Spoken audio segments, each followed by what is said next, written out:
And I think we're going to have to adjust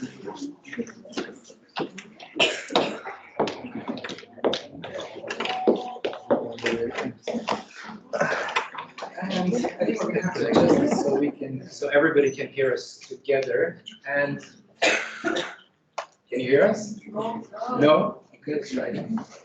Can you hear us now? I think that's much better. Awesome, that's great. It's wonderful to see all of you here. Of course, it's been a long time. We haven't been face-to-face in quite a while. So formally, I would like to welcome you all.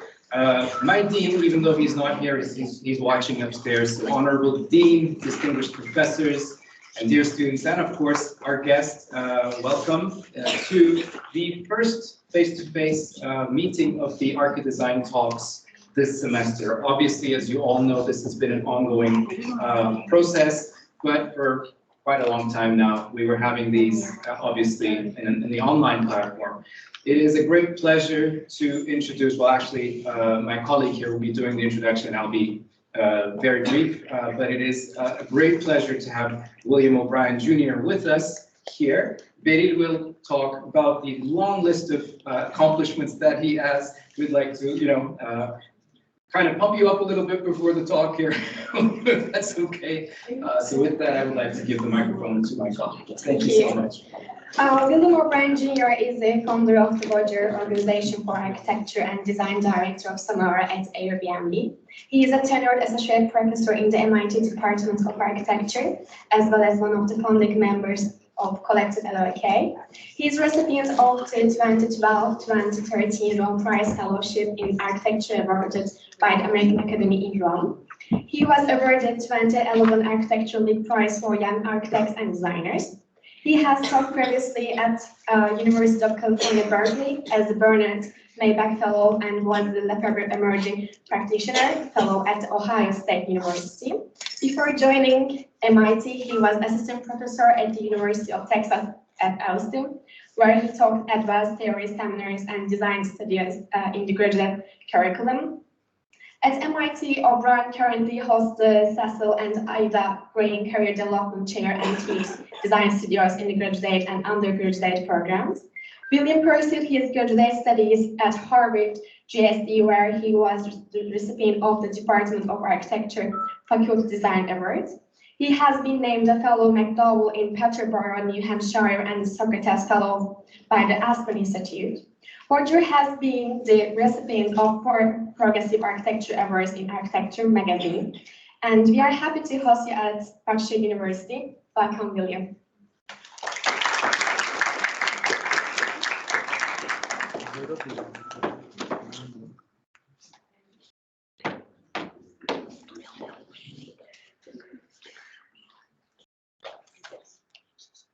Thank you so much. Thank you for that kind introduction. I am super excited to be with you all. I've been aiming to get to Istanbul for, I don't know, 10 or 15 years. And so this was just the excuse that I needed to find my way here. So thank you so much for the invitation. I wonder if it's possible just to dim the lights just slightly. I think the images might show up a tiny bit better. Well, keeping in mind that I think we have a mixture of students here, industrial design students, interior design students, and architecture students, as I understand it. I went ahead and pulled some projects together that I hope span that range of focuses.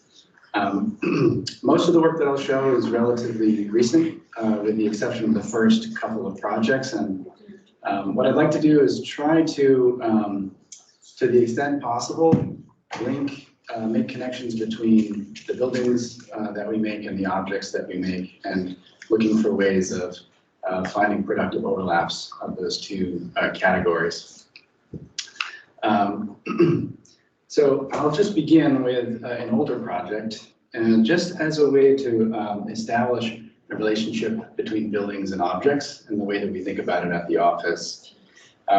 This project is called Mask House, and it is from about 10 years ago or so, and it's still a pretty relevant project to the office in the sense that it embodies a lot of the themes that we focus on.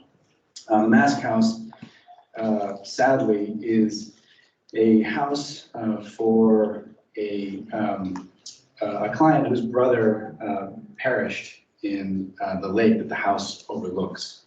So one of the primary ideas was to develop a kind of threshold, a passage from the way that we were thinking about it, one world to another world, kind of real world to a world of memory and a world of association with his brother who had lost his life on this lake.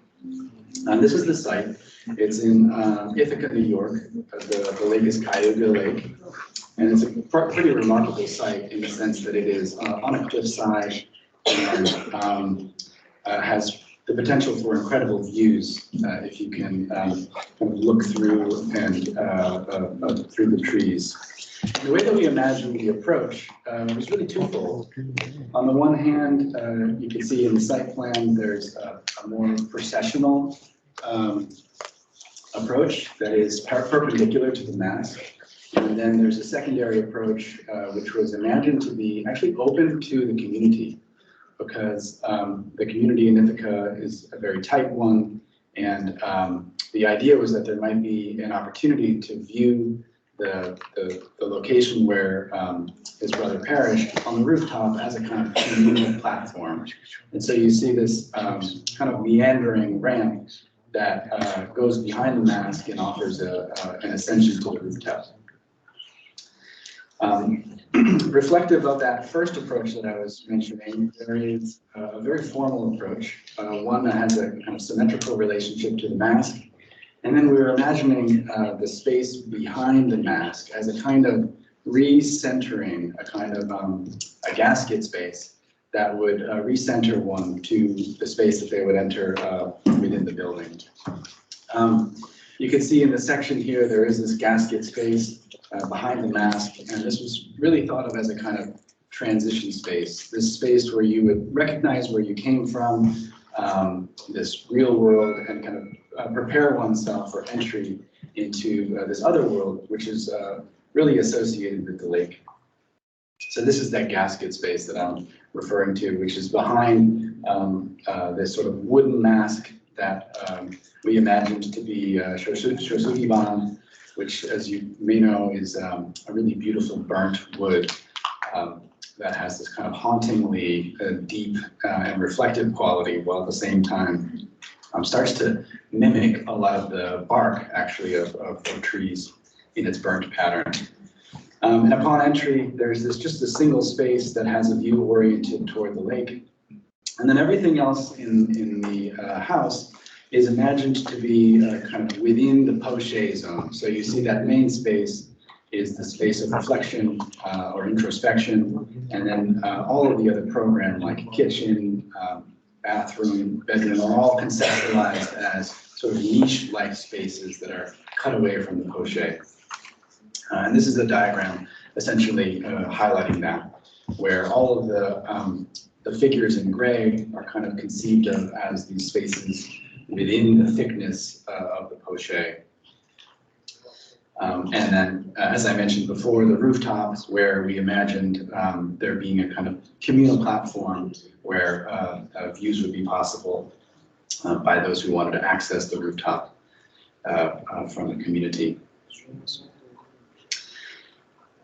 One other layer of thinking is an idea about a myriad of different relationships to the site. And so the box was kind of conceived of as having several different aperture types, some of which are quite large, some of which are quite small, others of which are vertically oriented, others of which are horizontally oriented.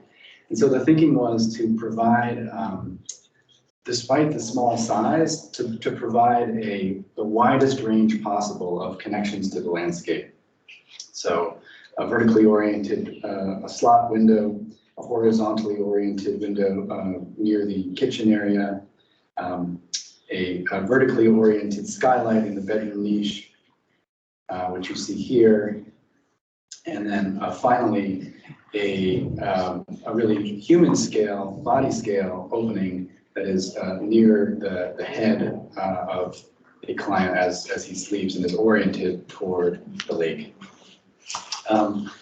Related to this, and this is where the objects come in, related to this, we often use aspects of our projects as kind of ways of instigating, let's say, conceptual objects that help us think more about those, about the projects. So for instance, this set of sculptures or objects is called Other Masks, and we tried to draw out a number of characteristics from the first mask and test them in different ways. So, of course, there is the mask house itself, which is a series of vertically oriented and tapered wood elements.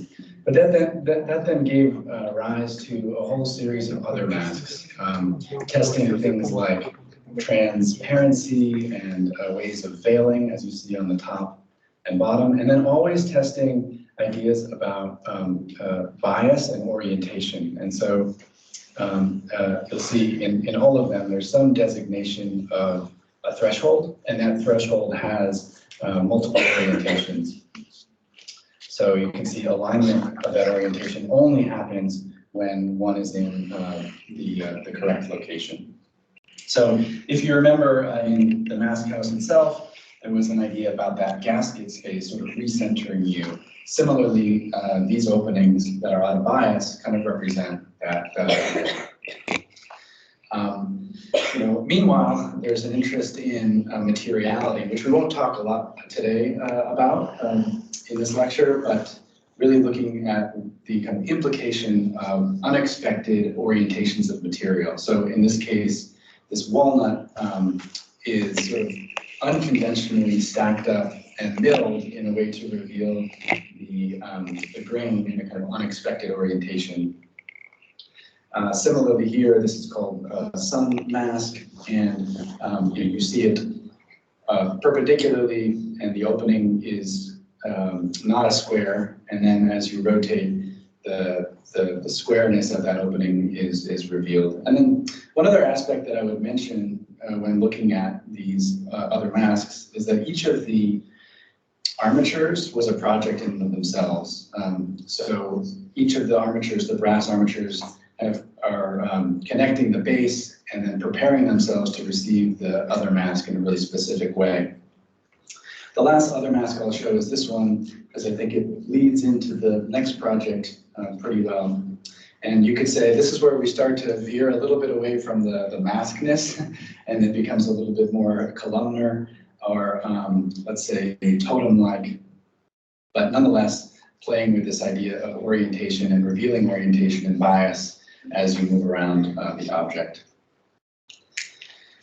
So I share that pair of projects as a kind of preparation for the rest of the projects that I'll show. And I hope that there's that kind of relationship between the building and the object as we move through. I should say I'm open if this is it could be a casual presentation. If folks have questions along the way, please at any moment interrupt me. But if there aren't questions, I'll keep moving through. So for the remainder of the presentation, I'll show, I think, 5 or 6 houses and a few sets of objects. This project here begins with an object, but is actually at the center of a bigger project. And this is called House of Florence. This is under construction now. This is a house in California, in Los Altos, kind of 45 minutes south of San Francisco, for those of you who know the area. And I share this diagram. In my mind, this is a strange, fairly idiosyncratic diagram. This is the way we found the project. So the project had another house where our current house exists, and it was a kind of Spanish colonial style home that was about half built. And the client had kind of inherited that and had decided that the Spanish colonial, wasn't really in line with his values. And so asked us to rethink what it could be. And this is the kind of foundation condition that we inherited. So our primary role was really to imbue a new order within this pretty idiosyncratic figure. And we did so by trying to kind of reframe the program as it was given to us and introduce a set of vertically oriented openings, the horns, as a way to help orient the rest of the project. So this is called House of Horns, not only because the sort of predominant geometric gestures are horn-like, but more importantly, the horns are meant to be read as instruments. And by that, I mean the way that light and air gets pulled through all of these vertically oriented elements. This is a reflected ceiling plan, and this is one of the drawings that I think captures the project pretty well, because where you see the lines becoming denser, that's where the barrel vault that produces the horns starts to become increasingly vertical. This is an axonometric of the project, and you can see the black represents the more public spaces, and then the white is representative of either bedrooms or bedrooms and bathrooms. And we really imagined this kind of sprawling figure, the volumetric sprawling figure, to be the thing that binds all of the more private spaces. One of the models that we made, I won't be showing a lot of models today, but I showed this one just because it does a pretty good job of highlighting the primary structural elements, and then the way that we were thinking about how these spines that kind of connect all of the horns also sponsor the distribution of the flat planes as well. Although this is a project that has 2 levels, we primarily think of it as having one in terms of its relationship to the landscape. So most of the documentation that you'll see of this project is representing it as one, although there is this other world, which I'll show you in a moment, that happens below grade.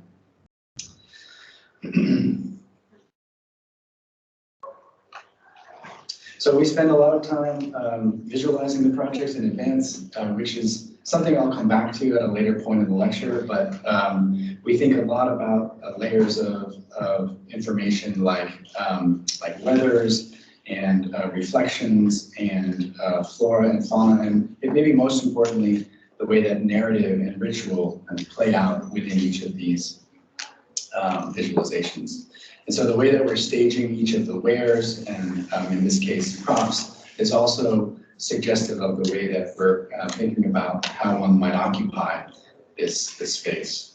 So just to give you an example, in this particular visualization, one of the things that we're really intrigued by is how we can think differently about this large open space, less as more formal, let's say, living spaces versus dining spaces, but more as a kind of field condition wherein furniture can be distributed in different ways, and the way that the space can be occupied can change over time. Maybe just to make one connection to the geometry that's occurring above, you see a primary kind of reverse barrel vault, which is effectively subdividing the 2 primary spaces in a suggestive way, but not in an explicit way or in an overt way.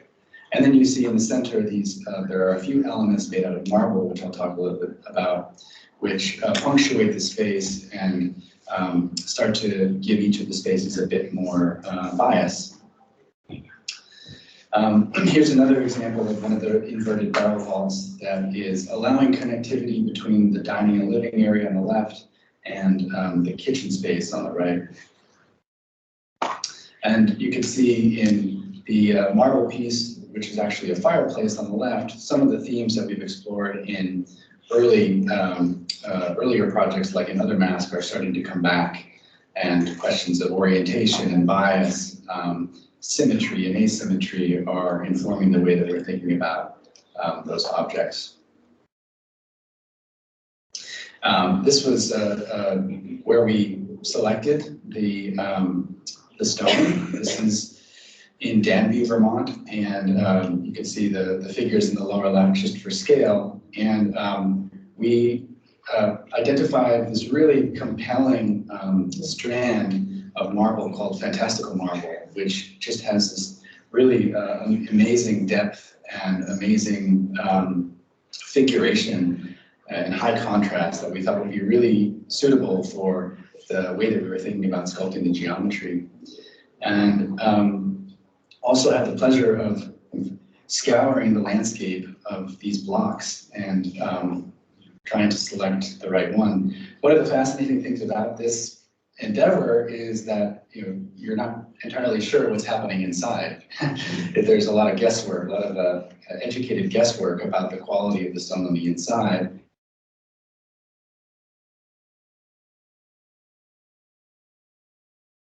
Actual patterns as they are associated with the geometry. So we made a big egg. This egg is a column on the lower level, which I'll show you in a moment, and it clocks in at 18,000 pounds. I don't know the right conversion, but it's quite heavy. And you can see it being lowered into the area where there will be a small underground pool, and you begin to get a sense for the grain and also the precision with which it's installed. It acts as, it does many things on the lower level. It acts as a kind of column. It also acts as a kind of separation between an exercise part of the space and a pool part of the space. And one thing that we've taken a lot of pleasure in doing is documenting the project along the way. This is our first real build project. We've done some other small build projects, but this is our first larger build project. And so we're really interested in the differences between the way that we think about the visualizations and the way that we document the project through film and through photography. And so this is a film, actually. I don't know if you can register the wind moving the leaves in the tree above, which are starting to give differentiating shadows. But we're really interested in exploring the differences between the film and the stills, and what does it mean to try to capture architecture in motion when 99% of this image is still, yet really trying to get a sense for the atmosphere, which is, as we know, not at all still, as opposed to an image like this, which is a still image. And what are those differences, and how can we begin to think about leveraging those differences when we want to learn from our own work? And then, although this might be naive of me, but because this is one of our first larger build works, just really learning so much from these moments that are in between unbuilt and built, and actually starting to find opportunities to see new architectures within the project.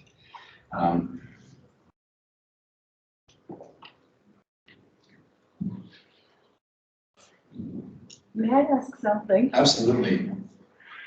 In the very beginning, it was this building's diagrams, right? You said that there were the footprints of the earlier buildings there. So maybe, I don't know if I missed it, but what happened to those traces? So they are there. They are defining our foundation. Mm-hmm. And so the plan is reflective of that foundation. Mm-hmm. And so the layer of I don't know if you remember the black axonometric, that black axonometric was a figure that we tried to find as a way of negotiating more pure bedroom boxes and the idiosyncratic nature of that lower figure. So there was a bit of a balancing act between a more pure version of those horns and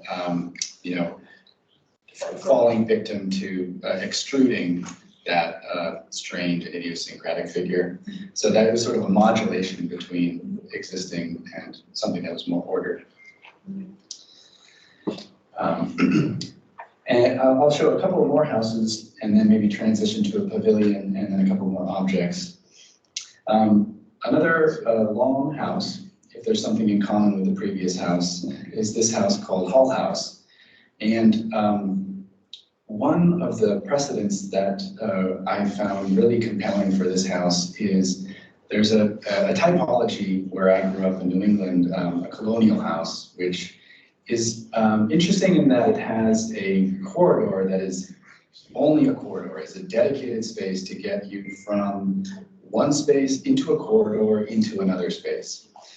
Oftentimes we don't use that as a diagram in a lot of open plan, modernist plans, etc., where there's a lot of spatial continuity. We thought it'd be interesting here to kind of rectify that idea of there being a dedicated corridor space. And that's this long space that you see here, off of which there would be a series of chambers. And each of those chambers could be the size and depth that they needed to be, and they would have this differing relationship to the large corridor. And of course, we know that the corridor is not a regular corridor. It has entasis and it has a belly. And so there's a point at which it actually starts to question its corridor-ness versus its room-ness. And that's around the center here, where it gets large enough to actually start to feel as though it's a room that can be occupied. On the back side, there is this articulation of difference, and each of the chambers has a different sectional condition in order so that there is the legibility of each of the chambers. And then we were hoping at certain points to find moments of, let's say, revelation that the project at some points is quite thin. And so this is the end of the hall, where you actually have two windows that reveal the fact that there is a thin space. This is part of a larger campus, if you will. This is for an artist, and so there's a studio that you see back to the left, and then another space which is like a garage that provides a kind of backstop to this wonderful tree that will be in front. And then, we're kind of interested in what does it mean to play with the volume versus the plane, and how would we start to capture this larger site? And maybe we could do that by way of these two planes. And those are, of course, in dialogue with this curved element here. And there are all kinds of connections visually between the backs of the chambers and other parts of the site. And then, just in terms of representation, we thought, how would we start to articulate each of the individuality of each of the chambers? And so we started to draw them as though they were discrete boxes, each of which had a series of unfolded elevations that really characterized them as single discrete objects that happen to plug in to the larger hall.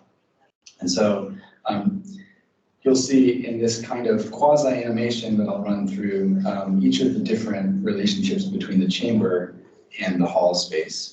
And one of the things that we were really fascinated by was not only how to start to curate the depth of the space relative to the front facade or mask, if you'll let me call it that, but also how the sectional relationship between the opening of the mask and the chamber could work. And I'll show a drawing in just a moment that will highlight the way that we were thinking about it. Right, so imagine that there are these vignettes that occur in each of the chambers, and they each have a relationship to the inside facade that is different. So just to give an example, in the case of the dining, which is kind of pushed up against the hallway, it's imagined that there'll be maybe a 4-foot tall opening, thereby orienting the diner's views down the hill, as opposed to this deep living area, which has something like a 9-foot opening that orients the view much more like a telescope rather than a kind of horizontal view. And just a few visualizations that start to depict the kind of material character of spaces. So here using CMU block and white oak. From one long building to another, which also has thoughts about maskedness and about how apertures occur along a long plane. This is a house imagined to be in a cold climate in Williamstown, Massachusetts. And we looked closely at shed roof typologies to understand, how to think about the way that weather might occur along this roof. And of course, those of you who are familiar with the flower kiosk by Ziegler Leverance can find inspiration of that project here. This is a house for a collector, and we thought it might be helpful to conceptualize the project as a series of discrete yet related in terms of their profile forms. And so what you see here is a series of imagined plaster models, very similar to, say, the way that Rachel White-Reed might work, where we're registering not only the spaces themselves, but also the apertures and the way that those windows relate and continue the volumes of the spaces themselves. And so the thinking was that the way that the windows are articulated could be a device that sort of links all of these different objects, where the objects themselves are of course of different character in terms of their heights, their widths, their depths. And here we've taken care to represent the project as a kind of almost cacophonous environment where the collection of this professor has been kind of accumulated over time. And we're really interested in not the architecture necessarily as a sparse volume or vessel that is devoid of the evidence of the occupant, but actually the opposite. What specifically about the climb of the occupant can we draw from as a way to make this project unique? And so it's really important that we feel the clutter and we feel the evidence of the collection of these wares over time. And then maybe uncharacteristic for our work is a drawing in color, but we do find this to be a helpful diagram in that it highlights the way that front facade is organized as a set of pairs. So for all of the windows, they can be understood as a set of pairs that are either going from horizontal to vertical or that are two squares. And here you see it visualized from the outside, and where those openings start to indicate the different types of life that happen between them. And then off in the distance, there is a pavilion that you see in the upper left. And that pavilion is simply a bath and a fire, which you see here.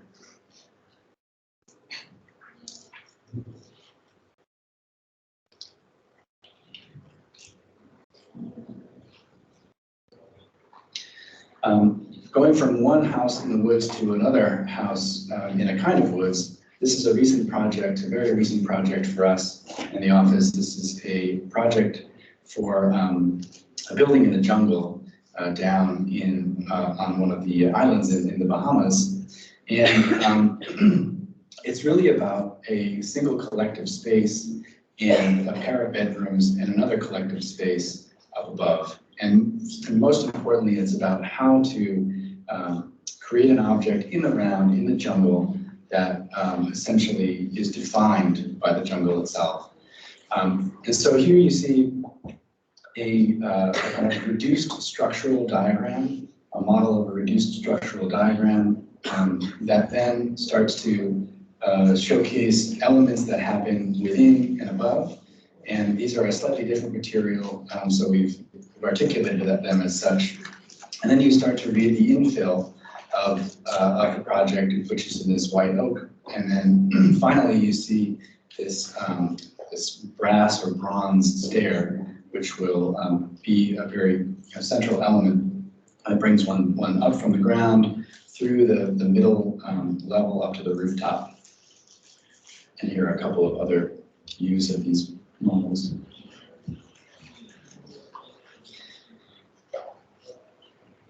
Sectionally, it's quite simple actually. There's an idea about lifting the main living area off the ground and creating a collective space below. And then an idea about a central open collective area up above.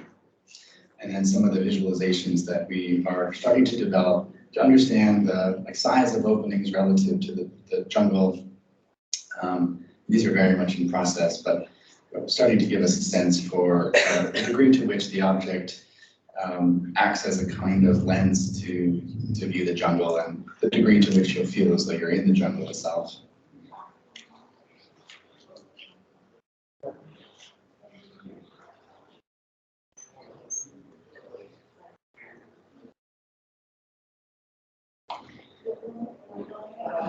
Now, transitioning toward the end of the presentation, I have a few more projects, but I think this kind of makes a transition away from, although there's one more house toward the end, this is away from the more domestic objects toward objects themselves. And, you know, if we're thinking about the totem-like qualities to the chimney and to this perch that you see on the upper left, maybe it's a nice transition to the way that we think about objects and representation in the office. This is a project called Morris Column, which is more of an art piece than anything else. I would say it's something in between a kind of proto-architectural object and an art piece. And we used it as an opportunity to think about visualization and think about the relationship between materiality and visualization. So the scheme itself is quite distilled and fundamental. There are a series of objects that are stacked that have an increasing number of facets. And we were interested in how this flirts with the idea of entasis, the kind of swelling of columns. And what does it mean to start to speculate about different materialities being conceptualized for this object? You know, in this case, we're starting to see a more planar usage of stone, and you get that sense because of the book matching. Or is it interesting to speculate about the reflective qualities of a material, and how does that start to change the identity of the columns and increase the legibility of the reflective surfaces? Or is there somehow a way to do both, where there's a kind of monolithic materiality that's expressed in the case of this wood, but it's let's say its reflectivity still allows it to be read as multifaceted. And then in this case, a solid material, and you can understand that by way of the mismatch of the grain from one object to the next. And there's a real fluidity between that project and this project, which is a pavilion that we developed for the Venice Biennale that happened recently. And these profiles are indicative of the way that we're thinking about a drum that sits in a part of a garden in Venice that's lifted off the ground, that has three main segments and is imagined to be a kind of evidence of weather. A kind of, let's say, a space that operates at the scale of the park, but also at the scale of the body. And so inside this drum, this is called Tower of Winds. Inside this drum, there are also three curtains, three veils that register the winds as they move through the garden. And in so doing, there are these slits that occur between the curtains, allowing these momentary shafts of light to come through. And we simulated this and included this information in our plans as a way to show this correspondence between the rigid structure and the fluidity of the curtain. And this is one of the stills that we captured from our model of the three curtains. And here it is on a windy day. There are still days as well, but it's at its most dynamic, I think, in this image. And one of the things that we were really excited about testing was a curtain material that would be on in certain weathers quite opaque, and in certain weathers start to reveal its translucency. And so up on the upper part of this, you can start to get a sense for the veil-like quality and the relationship between the curtain and the structure. And here it is on a different kind of weather where you start to really read the opacity of that curtain.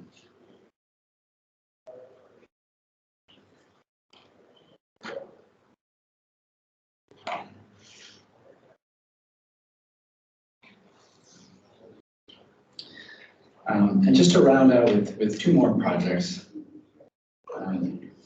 This is a very recent one as of a few weeks ago, and so it's fresh on my mind. It's in Poland, actually, for a young artist there who aspires to be a mushroom forager. And what's fascinating about the site for us is that it is amongst all of these religious icons distributed all across the site. And this is the site here with the road to the lower left, and upward to the upper right to the north is the mountain where she will forage for mushrooms. And the house, sort of similar to the way that Mask House works, acts as a kind of large threshold where you're moving from one world through the project into the other world. But unlike Mask House, which is more of an object in the round in a sense, even though it has a kind of frontality, it is amongst trees, and in this case, this is in a field, and so there's a very different kind of awareness of the frontality of the approach. So the thinking, just to go back one slide, the thinking is that one is approaching from the south, which happens to be on the upper part of this slide, and moves through the underside of this floating building, and then turns and enters into this chamber that brings one up. Those larger fin-like elements are structural elements that orient one out into the view. And then you see a cistern up above, and you see evidence of two gutters that kind of pull water to the outside. I'm really thinking about the orientation of this project as indicative of a threshold.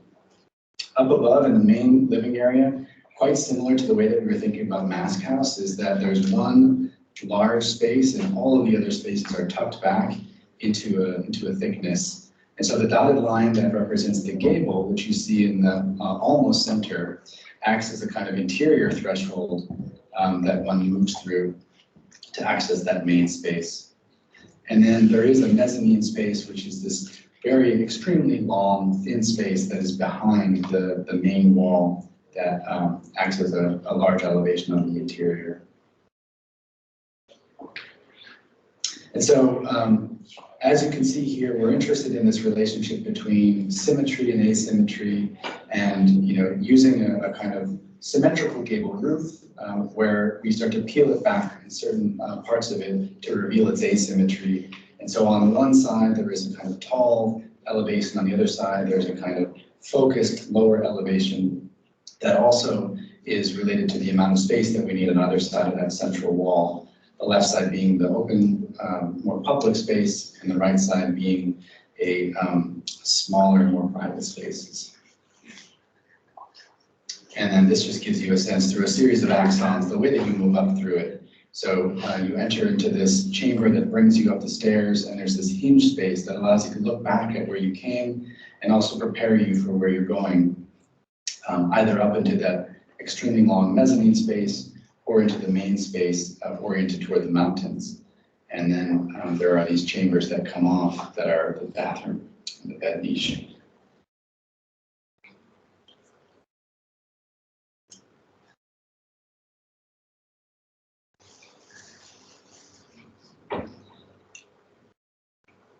And finally, a model here that gives a sense of how we're imagining materially and structurally.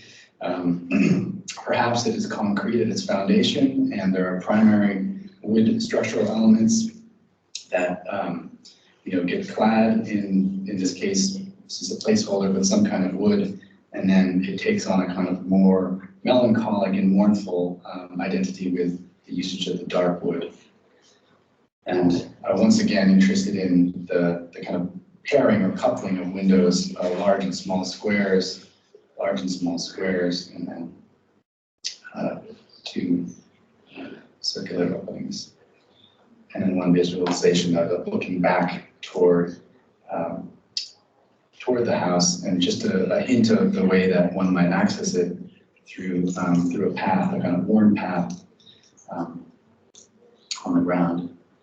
And then I thought I would close with just a kind of asterisk here, adding one last thing that's really exciting me recently, and has become the topic of a studio that I'm teaching at MIT currently, which is an idea about vessels. For a project that will be a subterranean project in California, we thought it would be wise to conceptualize those spaces as a series of vessels. Because as we know, the difference between subterranean spaces and, let's say, the way that we make buildings as objects rely on a totally different set of criteria, a totally different set of building systems, etc.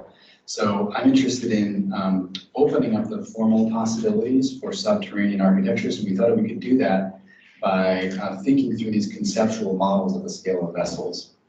So when we're looking at these and making these, we're thinking about them often as both having the kind of characteristics that they have as a cast glass object, but also conceptualizing them as perhaps interior liners of subterranean spaces.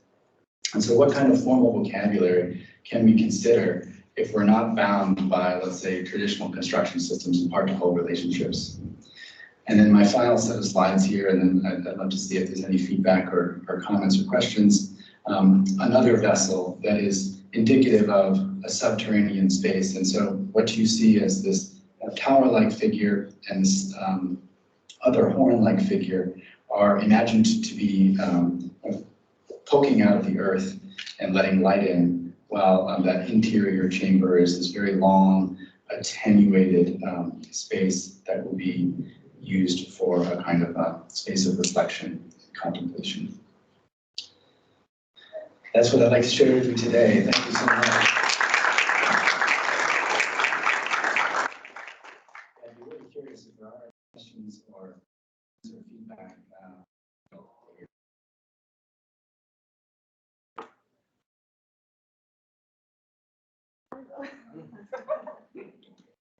Sorry, maybe me and my students will get one.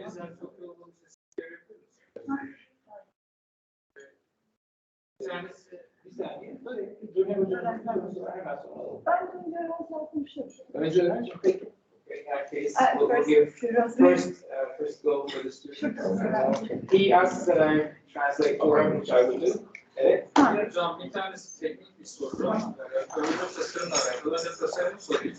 O Farmhouse ve bir yerde kullandığı yani şekil verdiği materyalleri rastgele bir şekil verdi. O mesela mermerleri bükmesi rastgele oluşan bir şey mi? Yoksa bir prensibe göre mi ilerliyorlar? İlk önce onu sormak istiyorum. Tamam, bu kadarını sorayım. Sonra So first question pertains to the horn house. And the student is interested in the shapes of the actual marble blocks I think you're referring to, right? Mermer blokları. Mermer ve beton duvarlardan bahsediyorum. So all of these sculptural elements, were those shaped according to a particular set of rules, perhaps, or he's just curious as to how you shaped them? Yeah. And maybe you might want to answer that before I ask the second question again by him. Sure, yeah. It's a great question. We thought a lot about the shape of those objects. Just a little under the hood, we, like all of you, I'm sure, you do many iterations, and in that particular case, we happened to make something like 200 versions that were very extremely wide in their range of formal vocabulary. And I mention that only because, like, what I find is when we do something for the first time, we're not sure what our agenda is for that object. So when we started to make marble objects, we hadn't done that before. And so we were thinking, what is possible with marble? What can we do that is, consistent with the values that we hold at WOJR, while still pushing ourselves to make something that we wouldn't have made otherwise. And it was humbling in that, month-long process, 2-month-long process, to see the number of possibilities that we were quite comfortable with. And so it was only after, many iterations and many debates actually in the office where we realized that some of the characteristics that we ended up with, for instance, kind of sculptural belly-like formal language, and let's say the kind of the roundedness. That made sense for us because we thought it was a really nice counterpoint and corollary to the other kind of figures in the space. But also, there was this, the material was so, let's say, like active and dynamic when the curvilinearity started to occur. So for like a very specific example, if you took a look at the egg shape, there's almost this like crazy correspondence between the figuration of the marble and the topographic characteristics. And so finding, in our case, just trying to find a relationship between the material itself and the geometry seemed like the best and most authentic and earnest way to reveal the material's best qualities. So we knew that, you know, curvilinearity had to take place. In terms of like the let's say the fireplace, there's another like layer of information that's occurring there beyond the curvilinearity, which has to do with the opening and the orientation of that opening and the bias of the opening, that circle that happens at an oblique planimetrically. That is about the space itself, and it's about trying to make the dining area and the living area disconnected visually, but to have some awareness spatially through that space. So when you're in the dining room, you can't see through that opening, but yet there's light that's coming through that opening that's indicating what's happening on the other side. So that bias in plan is doing a lot of work for us, both in terms of separating visually and in terms of connecting spatially. And then there's a third reason for that opening, which is the ability to see through it toward the exterior as you're walking from the kitchen space to the dining space. And so that oblique becomes a perfect circle as you're walking, you know, from the kitchen to the dining. There's a couple of other considerations that have to do with thinness and weight that I'll spare you from, but like the way that, well, now I have to tell you, the way that it tapers, we want it to be as thin and as light as possible despite its heft, because that marble is just extremely heavy. And so we said to ourselves, like, how can it be as wide as it needs to be in order to achieve that, that kind of reoriented opening? So it needs a thickness, but then how thin can we get it so that it is as light as possible and as wall-like as possible?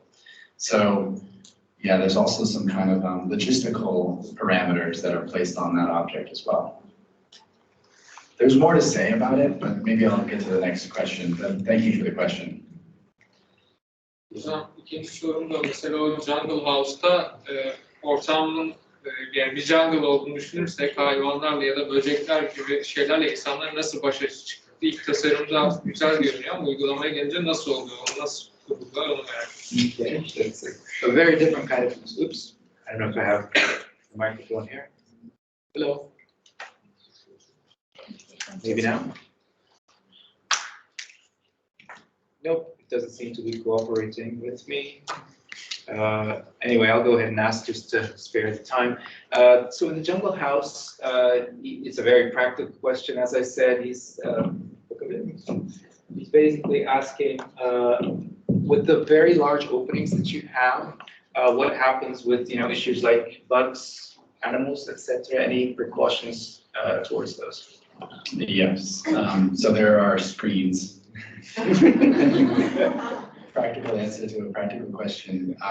But just in all seriousness, one of the interesting problems is the difference between the two types of screens. So in the bedroom area, that's an easy one because there are screening systems that are related to the window systems that we're going to be using. That's a very different opening type from what's happening below. What's happening below, we really want to preserve the clarity of a single plane above. And so, right, so I don't know if you saw, there was that sitting area with a fireplace and there was a hammock hanging in the back. We want that the plane above to be sort of consistent and clean. And so there's no ability to have a framing system for a large windows, etc. Instead of that, we're pursuing a different route, which is actually to insert a track that will have a kind of curtain-like screen that will hang and actually meet the ground. And although it won't be a perfect seal, it'll be it'll be very helpful. And so we've had a lot of discussions internally and also with the client whether that's the right amount of control about excluding insects. We think it is, because when it's open, we want it to feel as though it's a room that is ultimately connected to the environment, and we really don't want to see any kind of framing elements for windows, etc. So I like the question because it talks about two different solutions to a similar problem in in two totally different ways. Thank you. Bernard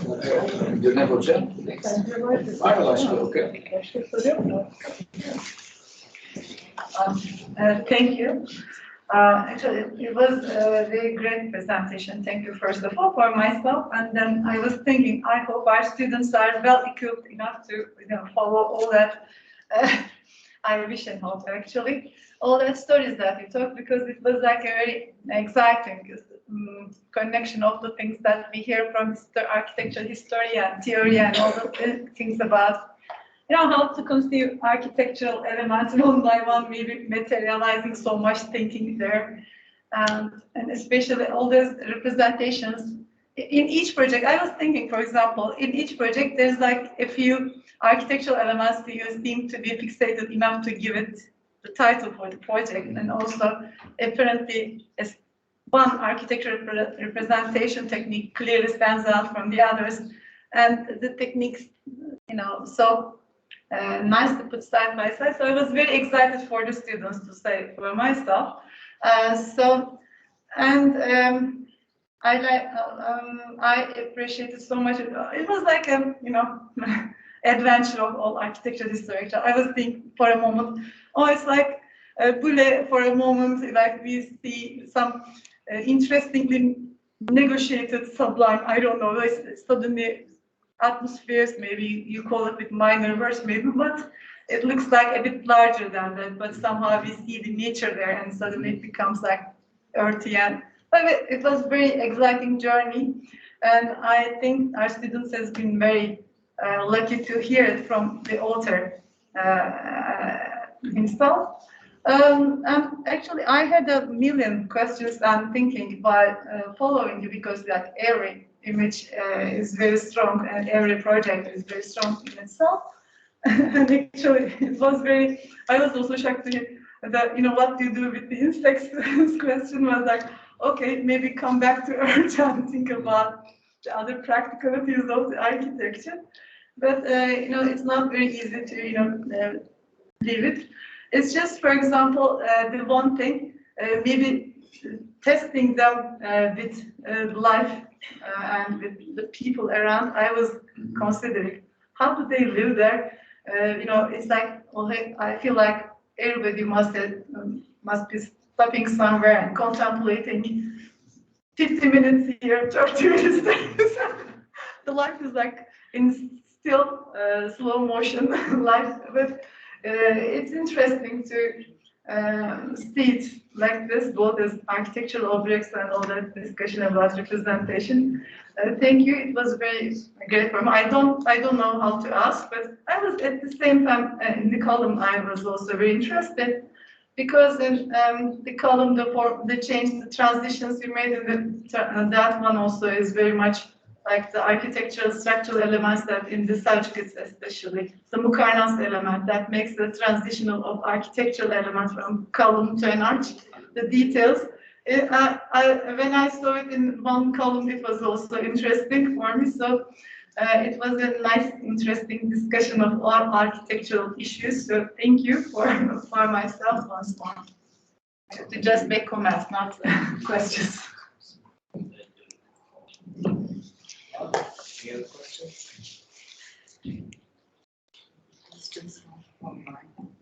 Yeah, let's check the online to see if there are any questions there. So they're checking the Teams screen just to see if there are any online questions. Thank you for just for a moment.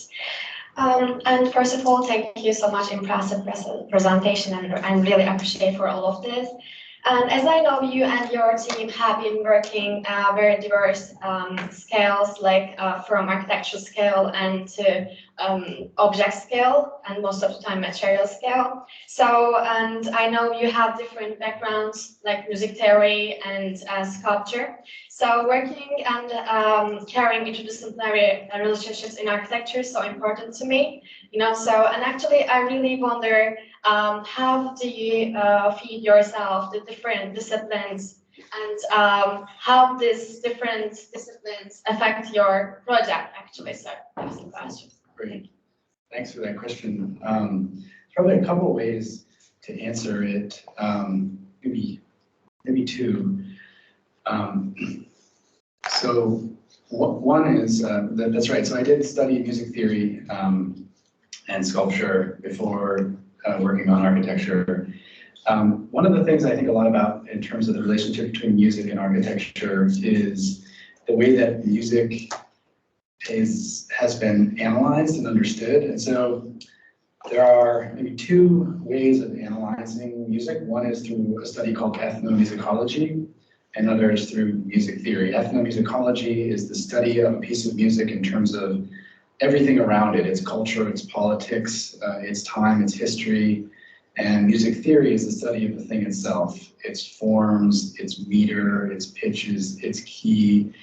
And you need ethnomusicology, you need music theory as a way to understand a work of music.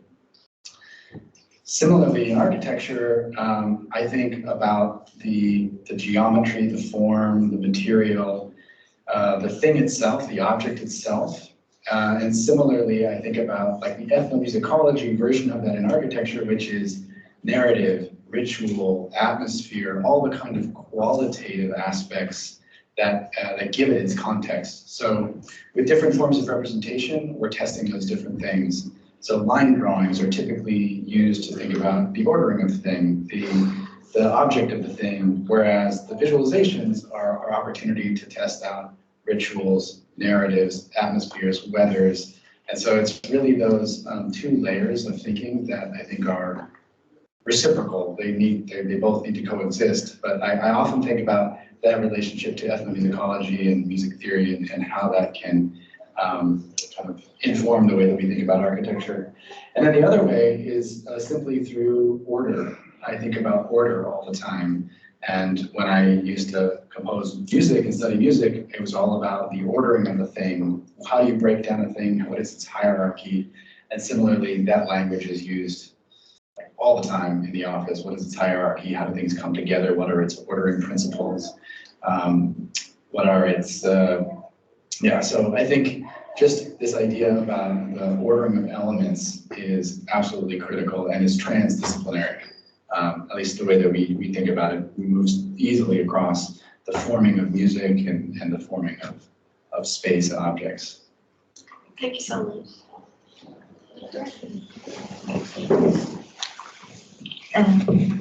Thank you again for sharing all those interesting projects.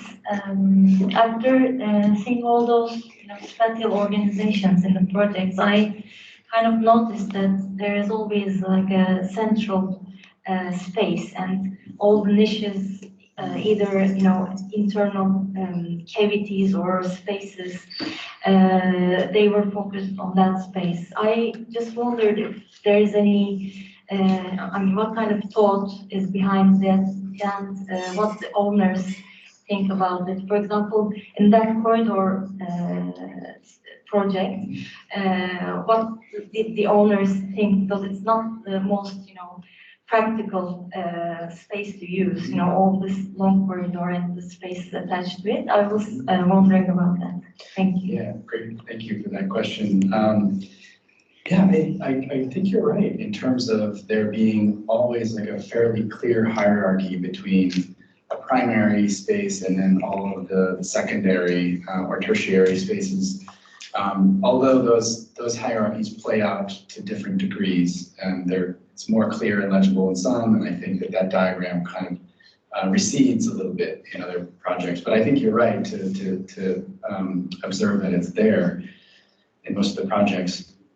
In the Hall House specifically, there's a whole narrative about that and the client and his rituals and the way that he plans to use that house as a very kind of social space, and somebody who is quite open and maybe unconventional in terms of like an ordinary sequence of more public and more private spaces.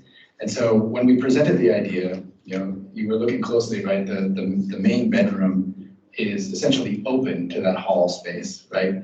And so one of the conversations we had was, is that an effective way of thinking about privacy through distance rather than through conventional thresholds? And in that particular case, we had a client who was interested in letting us explore that. And so that kind of became like a very important experiment. Like, what does it mean through length? Is that sufficient in terms of creating privacy? I'm not sure. I mean, there's certainly like acoustic continuity, although there are opportunities to introduce these sort of more veil-like thresholds along its length. But I think we're trying to introduce those in a way that deaden the sound and allow there to be a feeling of distance and therefore privacy. At the same time, we want to, like, to the extent that we can, keep that space feeling open because it's so unconventional and extreme in its attenuation. So we're trying to find that right balance. But yeah, I would say that the client is such that he is interested in exploring what it means to think about privacy through distance. So thank you for the question. Thank you for sharing again.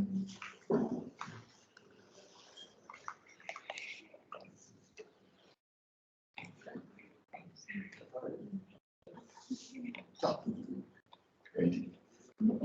I think that's one more. Is that right? Then maybe I can add something. This is somehow not exactly a question. It was very interesting to see your objects in 3 dimensions, in the 4th dimension, because functions and changing time and light and so on. But we also could observe your projects as patterns, so these black-white patterns. What comes first? I don't know, during the approach or during your working on this proposal, what comes first, this pattern, or you are continuing 3-dimensional, then changing, because everything is functioning and this pattern is really reflecting the object in several, how can I say, ways. This was very nice to see that in your project. Thanks for that question. I love the question because it gets me thinking about this discussion we've been having in the office for the last few years, which is how each of us imagine. Mm-hmm. And I suspect, we all have our own specific ways that we imagine. Mm-hmm. Me, for myself, I imagine things. I'm slightly an insomniac, so I have like this window of time between like 2 a.m. and 4 a.m. where I'm awake, and it's the time when I'm usually thinking about these things and imagining. And the way that my imagination works is that it's often a scene, like a cinematographic moment where there's this collapse of qualitative aspects and ritualistic aspects, and then that there's some relationship between that and a form. As opposed to, let's say, someone else in my office, he thinks through geometry, and I don't know if Rhino is a tool that folks use here. Is that a tool that you all use, Rhinoceros, the software? Yeah. Just as a point of comparison, he imagines in Rhinoceros, in Rhino space. And so it's fascinating to me that as architects, interior designers, industrial designers, I suspect we all have different ways that we invent. And then we use those modes of representation as a way to either vet or test or bring them to life. there's this moment, I think a lot of poets talk about this moment, which is this moment where you have an idea about a line in poetry, but you're not able to articulate it in words. And then when you try to put it in words, there's something that has been lost between how you imagined it and seeing it on the page. And I think a lot about that moment. I have anxiety about that moment because I worry that in the translation from a moment of imagination to the architecturalization, the realization, there could be something lost. And so this is a kind of roundabout way to answer your question. One of the reasons we have all of these different forms of representation is to try to capture the imagination in these different ways. There's tons of overlap in terms of what the role of, let's say, the black figure drawings that you're referencing are and what some of the visualizations do. But I would rather have more overlap and then capture like a little bit of what the representations do on their own rather than miss out on some information. So yeah, the visualizations, the 2D representation, the kind of miniature model that we make, the kind of black figure drawings, all of those in my mind play some role in trying to capture the imagination. So it's our best attempt to ensure that we don't lose those aspects. But I don't think one of them comes first. They kind of all happen at the same time in this kind of cacophonous image, you know, in one's mind. But I find the imagination to be a fascinating topic, and not only in terms of like how it works in one's mind, but how that relates to pedagogy. Like for instance, my students, I ask them like, how are you imagining and how can we use the tools of representation to see that imagination for a moment before I even give you feedback about it? How can we see your imagination in its fullest and then start to use other forms of representation to bolster it, to give it life? Because I'm super interested in, you know, students' unique biases, where they come from, what they bring to the table, and so on. The reason I'm mentioning pedagogy now is because some pedagogies try to impose, other pedagogies try to, you know, bolster and give life to. And I think this conversation about imagination and everybody's unique imagination tries to, you know, get at everybody's unique way of making architecture, which is what fascinates me. I hope I answered your question. Thank you. Thank you. Okay, in some way. Well, I think we're coming to the end Okay. of our session. Thank you so much for this. Really appreciate you spending time with me. LeFevre, could you help me out? I'm now supposed to, Cecil, okay. So we'll keep you up there for just one more second. So then we'll jump to now introducing with LeFevre.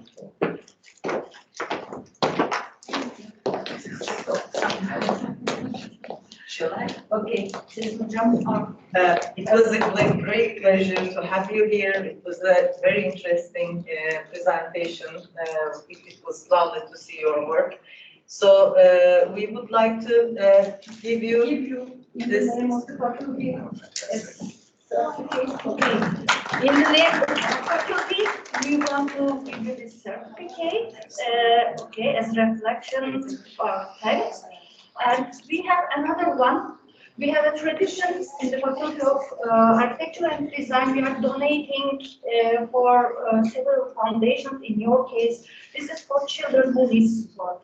Yes.